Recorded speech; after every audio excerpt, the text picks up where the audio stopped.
नमस्कार दोस्तों, मैं सीए पंकज दहिया स्वागत करता हूं आपका मेरे चैनल पर एक नई वीडियो के साथ। तो आज हम बात करेंगे गोल्ड पर। गोल्ड हम इंडियंस की लाइफ में बहुत इंपॉर्टेंट रोल प्ले करता है। इसी वजह से इंडिया वर्ल्ड में सबसे ज़्यादा गोल्ड कंजम्पशन करने वाला कंट्री भी है। बट हम गोल्ड को यूजुअली ज्वेलरी फॉर्म में रखते हैं, बट कुछ लोग हैं जो गोल्ड को एज एन इन्वेस्टमेंट प्रोडक्ट भी यूज़ करते हैं। तो उनके लिए मैं आज आपको बताऊंगा कि क्या डिफरेंट ऑप्शंस हमारे पास हैं गोल्ड इन्वेस्टमेंट के लिए, एंड उसको हम कंपेयर करेंगे लास्ट में ऑन डिफरेंट फैक्टर्स। तो चलिए शुरू करते हैं। तो सबसे पहला एंड ट्रेडिशनल वे गोल्ड में इन्वेस्ट करने का है फिजिकल गोल्ड बाय करना।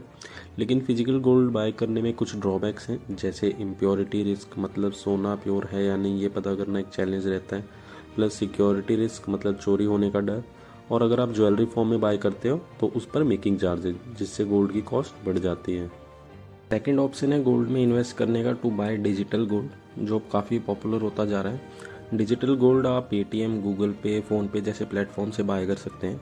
3 कंपनीज़ हैं जो इंडिया में डिजिटल गोल्ड ऑफर करती हैं: MMTC पैम, safe gold and Augmont. जब भी आप ऑनलाइन गोल्ड बाय करते हैं, ये कंपनीज आपके नाम पर गोल्ड खरीद के एक सिक्योर्ड लॉकर में रख लेती हैं, जो 100% इंश्योर्ड होता है। आप चाहें तो फिजिकल डिलीवरी भी ले सकते हैं after paying the delivery charges. Digital gold में बाय करने के कुछ बेनिफिट्स हैं, जैसे आप 1 रुपीज़ से इन्वेस्टमेंट कर सकते हैं, कोई मिनिमम इन्वेस्टमेंट नहीं है, प्लस कोई सिक्योरिटी एंड प्योरिटी रिस्क भी नहीं है, और आप डिजिटल गोल्ड को जब चाहें जब सेल कर सकते हैं। It means liquidity is high. Next हमारे पास है गोल्ड ETF। ये एक तरह का फंड है जो काफ़ी लोगों से और इंस्टीट्यूशन से पैसा कलेक्ट करता है और उसको फिजिकल गोल्ड में और कभी कभी gold mining and refining companies में इन्वेस्ट करता है। फंड को मैनेज करने के लिए आपसे एक्सपेंस रेशियो चार्ज किया जाता है, जो यूजुअली 0.5 to 1% होता है। ETF में मिनिमम आप 1 ग्राम से स्टार्ट कर सकते हैं। यहाँ आपको फिजिकल डिलीवरी सिर्फ जब मिलेगी जब आपका गोल्ड 1 kg से ज़्यादा होगा। ETF हमारे सेम लाइक शेयर्स डीमैट पर ट्रेड होते हैं, means liquidity is good. Demat पर ट्रेड होने की वजह से आपको इसके सेल एंड परचेज पर नॉमिनल ब्रोकरेज पे भी करनी होती है। नेक्स्ट है गोल्ड म्यूचुअल फंड। ये फंड अलग अलग गोल्ड ETFs में इन्वेस्ट करता है, तो इसको आप फंड ऑफ फंड्स भी कह सकते हो। यहाँ आपको डीमैट की ज़रूरत नहीं होती है, आप डायरेक्ट फंड हाउस से बाय कर सकते हो। यहाँ बस आपका एक्सपेंस रेशियो ETF के कंपैरिजन में ज़्यादा होता है, बिकॉज हमें 2 बार एक्सपेंस रेशियो पे करना पड़ता है, एक जो ETF चार्ज करता है, दूसरा जो म्यूचुअल फंड चार्ज करता है। यहाँ आपको SIP का ऑप्शन मिल जाता है, मतलब आप हर मंथ कुछ अमाउंट इन्वेस्ट कर सकते हैं।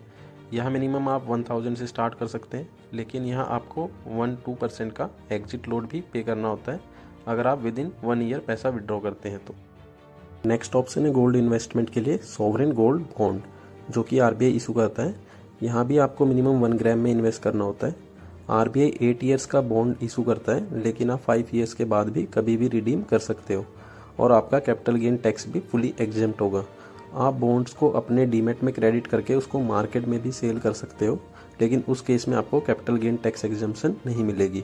सोवरेन गोल्ड बॉन्ड में आपके पास एक बेनिफिट ये भी है जो आपको कहीं और नहीं मिलता, RBI आपको 2.5% एनुअल इंटरेस्ट भी पे करता है। चलिए अब कंपैरिजन देखते हैं सभी ऑप्शंस का, जिससे कि आपको एक हेल्प मिलेगी एक डिसीजन लेने में कि आपके लिए कौन सा ऑप्शन गोल्ड इन्वेस्टमेंट के लिए बेस्ट होगा। First, minimum investment. तो फिजिकल गोल्ड में आप कितना भी कर सकते हो, लेकिन मैं मान के चल रहा हूँ कि एटलीस्ट 1 ग्राम तो कम से कम के लिए आप शॉप पर जाओगे। डिजिटल गोल्ड में आप 1 रुपीज़ से इन्वेस्ट कर सकते हो, वहीं ETF में और बॉन्ड में आपको मिनिमम 1 ग्राम से इन्वेस्टमेंट करना होगा। म्यूचुअल फंड मिनिमम आपको 1000 इन्वेस्टमेंट करना होगा। दूसरा फैक्टर है security and purity risk. Physical gold में आपको चोरी का, प्योरिटी का रिस्क रहता है, बाकी किसी भी ऑप्शन में आपका ये रिस्क नहीं होगा। नेक्स्ट फैक्टर है फिजिकल डिलीवरी। तो आप डिजिटल गोल्ड में फिजिकल डिलीवरी ले सकते हो अगर आपका मिनिमम गोल्ड 0.5 और 1 ग्राम है। ये डिपेंड करता है आपने किस कंपनी के साथ गोल्ड इन्वेस्टमेंट किया है। गोल्ड ETF में भी फिजिकल डिलीवरी अवेलेबल है, लेकिन उसके लिए एटलीस्ट 1 kg गोल्ड होना चाहिए, जो कि काफ़ी ज़्यादा होता है। गोल्ड म्यूचुअल फंड और सोवरेन गोल्ड बॉन्ड में आपको फिजिकल डिलीवरी का ऑप्शन नहीं मिलता। नेक्स्ट फैक्टर है लिक्विडिटी।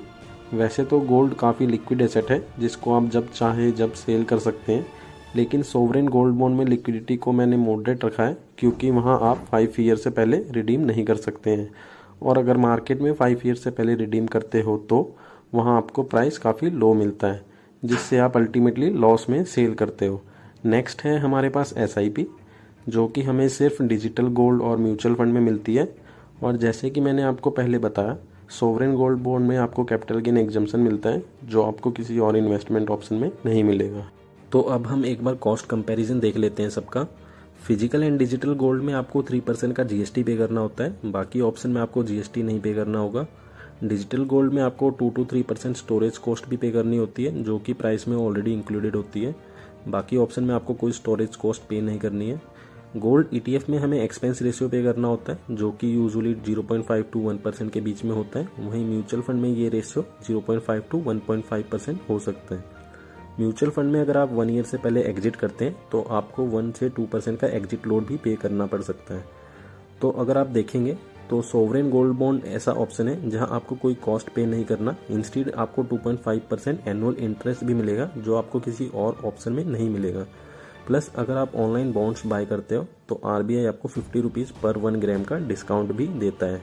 होप आपको ये इन्फॉर्मेशन अच्छी लगी हो। अगर हाँ तो please like, share and subscribe. और अगर आपका कोई सजेशन है या डाउट है या फिर कोई इन्फॉर्मेशन आप लेना चाहते हैं तो मुझे दिए गए नंबर पर या ईमेल पर कांटेक्ट कर सकते हैं। Thank you. Stay safe, stay healthy.